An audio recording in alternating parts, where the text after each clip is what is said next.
பிதாவாகிய தேவனுக்கு மகிமை உண்டாவதாக.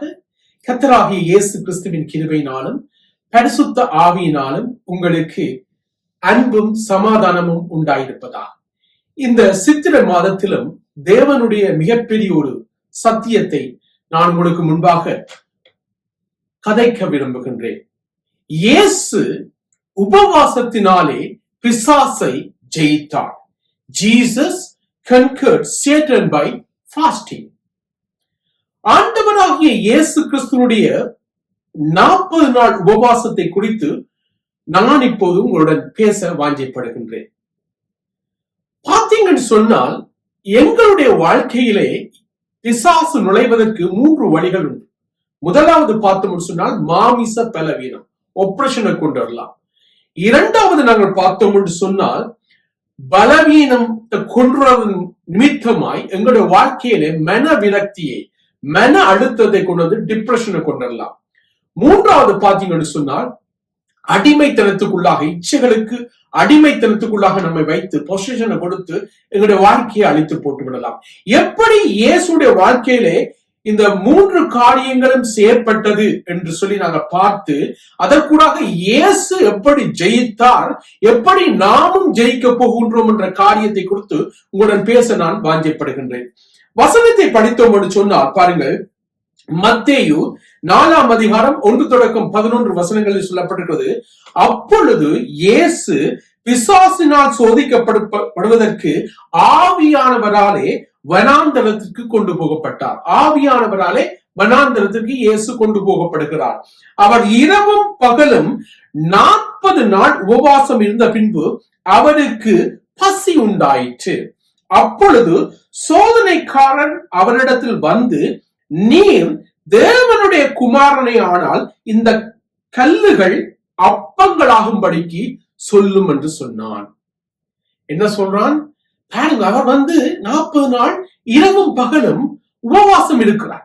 அப்படி இருக்கும் போது மாமிசம் பலவீனம் அடைகிறது. மாமிசம் பலவீனம் அடைகிற நேரத்திலே டெம்ப்டேஷன் ஆஃப் ஜீசஸ் கிரைஸ்ட் சொல்லுவாங்க. மாமிசம் பலவீனம் அடைந்தவர் சரியான நொந்து நூலாய் போயிருக்கீங்கள. என்ன செய்யறான்? பிசாசு வந்து சோதிக்கிறான். மற்ற நேரத்துல விடையில எப்ப நீங்கள் பலவீனமா இருக்கிறீங்களோ, நொந்து போயிருக்கீங்களோ, தமிழ்ல சொல்லுவாங்க, பெனையால விழுந்தவனை மாடுகளை மிதிக்கிறன்னு சொல்லுவாங்க, வெந்த புண்ணில வேல் பாய்ச்சன்னு சொல்லுவாங்க. அந்த மாதிரி சிச்சுவேஷன்ல தான் பிசாசு நம்மளை சோதிக்கிறதுல நாங்கள் ரொம்ப அவதானமா இருக்க வேண்டும். இயேசு எப்படி ஜெயித்தார்னு சொல்லி பார்ப்போம். முதலாவது இந்த ஒப்ரேஷனை கொண்டு இயேசு எப்படி ஜெயித்தார் அவர் சொல்றார் பாருங்க வார்த்தையை. அவர் பிரதியுத்தரமாக பிசாசை பார்த்து சொல்றார், மனுஷன் அப்பத்தினால் மாத்திரம் அல்ல, தேவனுடைய வாயிலிருந்து புறப்படுகிற ஒவ்வொரு வார்த்தையினாலும் பிழைப்பான. அப்ப தேவனுடைய வார்த்தையினாலே நாங்கள் பிசாசை ஜெயிக்க முடியும். இந்த இடத்திலே வார்த்தை சொல்கிறது பாருங்கள், எபிரேயர் 4ஆம் அதிகாரம் 12ஆம் வசனத்திலே தேவனுடைய வார்த்தையானது ஜீவனும் வல்லமையும் உள்ளதாயும் எந்த பட்டியத்திலும் கணுக்கானதாயும் ஆத்துமாவையும் ஆவியையும் கணுக்களையும் ஊனையும் பிரிக்கத்தக்கதாயும் உருவ குத்துகிறதாயும் இருதயத்தின் நினைவுகளையும் யோசனைகளையும் வகையறுக்கத்தக்கதாயும் இருக்கிறது. அப்ப ஆண்டவர் வார்த்தையினால முதலாவது பிசாசை ஜெயித்தார். உங்களோட வாழ்க்கையில ஆபரேஷன் ஒரு விதமான மாமிச பலவீனம் நோய் வந்துச்சுன்னு சொன்னால் கர்த்தருடைய வார்த்தை சொல்றது ஏசி 53ஆம் அதிகாரம் 5ஆம் வசனத்திலே, இயேசு கிறிஸ்துடைய தழும்புகளாலே நீங்கள் குணமானீர்கள். இரண்டாவது நாங்க பார்த்தோம்னு சொன்னால் யாத்ராமம் 15ஆம் அதிகாரம் 26ஆம் வசனத்தை சொல்றார், நானே உன் பரிகாரியாகிய கர்த்தர் சொல்றார். அவர்தான் பிரதம வைத்தியர். அவர் எங்க வாழ்க்கையில சுகத்தை தர முடியும். இரண்டாவது பார்த்தோம்னு சொன்னால் சாத்தான் முதலாவது ஆபரேஷனை கொண்டு வந்து ஜெயிக்க முடியல, ஜீசஸ் அதுல வெற்றி பெற்றார். இரண்டாவது டிப்ரெஷனை கொண்டு வரார், மன அழுத்தம். எங்களுடைய வாழ்க்கையில் கூட இன்றைக்கு நிறைய பேருக்கு இந்த மன அழுத்தங்கள் இருக்குது. இந்த அழுத்தத்திலிருந்து எப்படி ஆண்டவர் சாத்தானை ஜெயிச்சாருன்னு பார்க்கலாம். பாருங்க, அடுத்த வசனத்தை பார்த்தோம்னு சொன்னால் என்ன செய்யறான் பிசாசு? கொண்டு போய் தேவாலயத்தின் உப்படியின் மேல வச்சு போட்டு சொல்றார் வார்த்தை சொன்னார், நீர் தேவனுடைய குமாரனே ஆனால் நீர் தாழ குதியும், கீழே விழுந்து போகும். ஏன் என்று சொன்னால் தம்முடைய தூதர்களுக்கு உம்மை கொடுத்து கட்டளையிடுவாரே, உம் பாதம் கல்லில் இடராதபடிக்கு அவர்கள் உம்மை கைகளிலே ஏந்தி கொண்டு போவார்களாய் எழுதியிருக்கிறதே என்று சொன்னான். அப்ப பாருங்க, சாத்தான பார்த்தோம்னு சொன்னா பாருங்க, வசனம் சொல்லுது, யோவான் 10ஆம் அதிகாரம் 10ஆம் வசனத்திலே, திருடன் திருடவும் கொல்லவும் அழிக்கவும் தான் வாரான், வேறொன்றுக்கும் இடையில எங்கட வாழ்க்கையை அழிச்சு போடுறதுதான் சாத்தான் வாரான். அது மட்டுமில்ல, யோவான் 8:44 சொல்லப்படுகிறது, ஆதி முதற் கொண்டு அவன் மனுஷ கொலைபாதகனா. சாத்தான் இன்னொரு குணம் என்ன? மனுஷ கொலைபாதகன். கவனமா இருக்கணும். எந்த ஆவியின் சத்தம் என்று நல்லா புரிஞ்சுக்கணும். பரிசுத்த ஆவியானவர் தாரது ஜீவன், சந்தோஷம், சமாதானம், நீடிய பொறுமை, தயவு, நற்குணம், விசுவாசம், சாந்தம், இச்சையடக்கம், இப்படிப்பட்ட கனிகள் தான் அந்த சத்தம். அது அமர்ந்த மெல்லிய சத்தம், பரிசுத்த ஆவியான சத்தம்.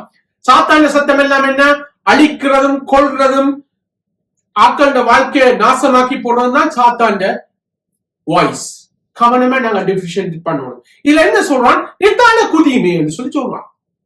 சொல்ல ஆண்டவர் என்ன சொல்றார் பாருங்க. அவர் சொல்றார், அதற்கு இயேசு, உன் தேவனாகிய கர்த்தரை பரீட்சை பாராதிருப்பாயாக என்றும் எழுதி இருக்கிறது என்று சொல்லி. அப்ப இந்த வார்த்தையை கேட்டோன்னு அவன் குலைஞ்சு போயிட்டானே. ஆண்டவற்ற பிரசன்ன பிசாசால நிக்க முடியாது. அப்ப அடுத்த அதிலும் ஆண்டவர் ஜெயிச்சிட்டார். இரண்டாவது என்ன? இந்த டிப்ரெஷனை கொண்டு வரல நாங்களும் ஜெயிக்க வேண்டும். ஆண்டவர் சொல்றார், மத்தேயு 11ஆம் அதிகாரம் 28ஆம் வசனத்திலே, படுத்தப்பட்டு பாரம் சுமக்களே, நீங்கள் எல்லாரும் என்னிடத்தில் வாருங்கள், நான் உங்களுக்கு இளைப்பாறுதல் தருவேன். அவர் சொல்றார், நான் இளைப்பாறுதலை தருவேன். உங்க வாழ்க்கையில ஒரு டிப்ரெஷன் இருக்குல்ல, இயேசுவிடத்துல வாங்க, அவர் சமாதானத்தை தருவார். அவர் சொல்றார், நான் கொடுக்கிற சமாதானம் உலகம் கொடுக்கிற சமாதானமானவல்ல. உலகம் கொடுக்கிறது கொஞ்ச நேரத்துக்கு நிலைச்சிருக்கும். நான் கொடுக்கிற சமாதானம் என்றென்றைக்கு நிலைத்திருக்கும் என்று சொல்லி சொல்றேன். அந்த சமாதானத்தை தேவன் உங்களுடைய வாழ்க்கையிலும் தெளிவான அருமையானவர்களே, இந்த டிப்ரெஷன்ல இருந்து ஆண்டவர் முடிவிப்பார். மூன்றாவது பார்க்கிறான், இந்த ரெண்டிலும் ஆண்டவராக இயேசு கிறிஸ்து ஜெயிச்சிட்டார். அடுத்தது பாத்தீங்கன்னு சொன்னா இந்த இச்சை. இந்த இச்சையில இருந்து நாங்கள் விடுபடணும். இதுலயே நாங்கள் ஜெயிக்க வேண்டும். எப்படி இச்சையை காண்பிக்கலான்னு பாருங்க. எப்படி செய்யறார்? மறுபடியும் பிசாசு அவரை மிக உயர்ந்த மலையின் மேல் கொண்டு போய் உலகத்தின் சகல ராஜ்யங்களையும் அவைகளின் மகிமையும் அவனுக்கு காண்பித்து, நீ சாஷ்டாங்கமாய் விழுந்து என்னை பணிந்து கொண்டால் இவைகளை எல்லாம் உமக்கு தருவேன் சொல்றான். உலகத்தின் எல்லா காரியங்களையும் காண்பிக்கிறான். அந்த ஆராதனை தான் எடுத்துக்கொள்ளணும் என்று சாத்தான் விரும்புறான். ஏன்? விழுந்து போனதாவது அவன் அந்த ஆராதனை தனக்கு வேணும் சொல்லி. ஆண்டவர் என்ன சொல்றாரு? வார்த்தை, அருமையான வார்த்தை. என்ன சொல்றார்? அவன் இந்த இச்சைகளுக்கு இடம் கொடுக்கல, இந்த உலகத்தின் மகிமைக்கு இடம் கொடுக்கல, இந்த பொருளாசைக்கு இடம் கொடுக்கல. ஏன்னு சொன்னா பொருளாசை விக்கிரக ஆராதனை, இந்த பொருளின் ஆசைகளுக்கு அவர் இடம் கொடுக்கல. அவர் சொன்ன ஒரு வார்த்தை, அப்பாலே போ சாத்தானே, உன் தேவனாகிய கர்த்தரை பணிந்து கொண்டு அவர் ஒருவருக்கே ஆராதனை செய்வார்கள் என்று எழுதியிருக்கிறது என்று சொன்னார். உடனே சொன்னார். உடனே என்ன நடந்துச்சு? அப்பொழுது பிசாசானவன் அவரை விட்டு விலகி போனான். இயேசுவின் நாமத்தினால உங்களுக்கு எதிராக காணப்படுகிற எல்லா பிசாசுகளையும் இயேசுவின் நாமத்தினால நாங்கள் துரத்தி போடலாம். அவன் விட்டுட்டு போயிட்டான். விட்டுட்டு போனோன்னு வசனம் சொல்லுது, தேவ தூதர்கள் அவருக்கு பணிவிடை செய்தார்கள்.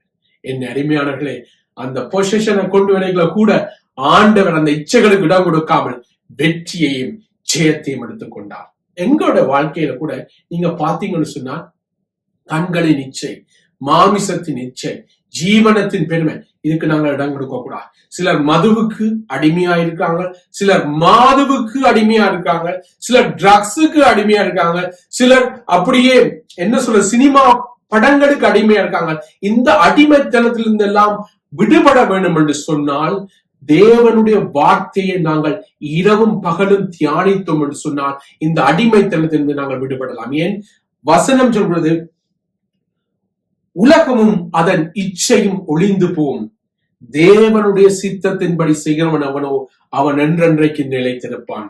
என் அடிமையானவர்களே, இவ்வகை ஜாதி பிசாசுகள் உபவாசத்தினாலும் ஜெபத்தினாலுமே அன்றி மற்ற எந்த விதத்திலும் புறப்பட்டு போவான்னு சொல்லி இயேசு சொல்றார். நாங்கள் உபவாசம் இருந்து ஜெபிக்கும் போது எங்களுடைய வாழ்க்கையில் கூட எதிராய் செயற்படுகிற பொல்லாத ஆவியுடைய கிரிகள் எல்லாம் நீங்கி ஆண்டவர் உங்களுக்கு ஒரு சமாதானத்தையும் சந்தோஷத்தையும் கடவுள் தருவார் என்று சொல்லி இந்த மாசத்திலும் நான் உங்களுடன் இந்த வார்த்தையை சொல்லி முடிக்க விரும்புகிறேன். கர்த்தர் தாமே உங்களை ஆசீர்வதிப்பாராக. ஆமீன்.